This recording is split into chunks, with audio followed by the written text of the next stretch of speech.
Kaixo, ikasgai honetan, oharpenak eta musika gure bideoan nola jarri ikasiko du. Hasiko gara musikarekin.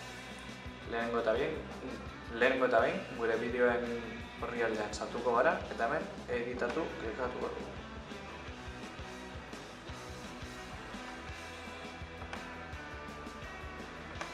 Hau, hemen audioa jartzen duen lekuan klikatuko dugu.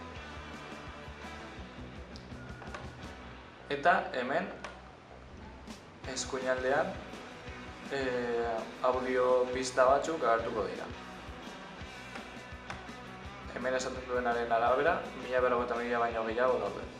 Eta, nahi duguna erabili dezakegu. Gu, adibidez, hau aukeratuko dugu.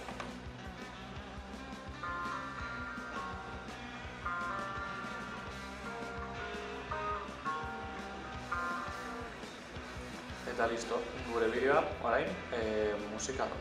Hemen gorde klikatuko dugu.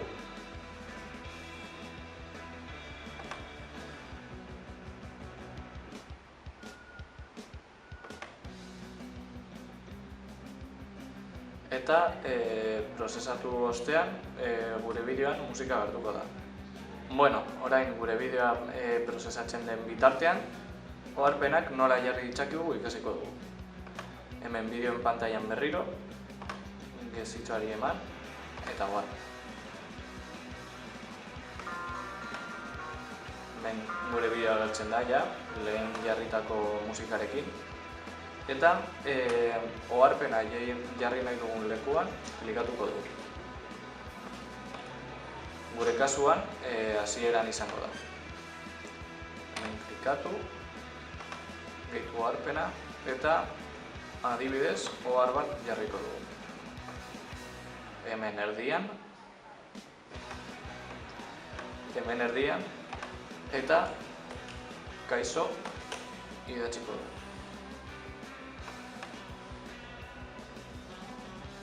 Fondoa aldatu daiteke, gurea beltza izango da, eta letra zuriz jarriko dugu. Handiago. Horrela. Karratuaren tamaina ere aldatu daiteke.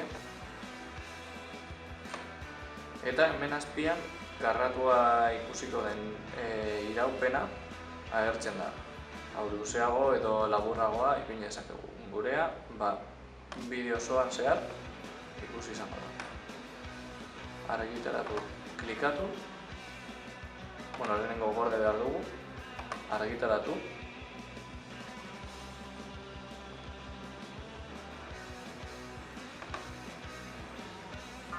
Eta badago gure bideoa anotazioarekin eta lehen jarri dugun musikarekin. Hau izan da guztia eta hurrengo ikasgai arte.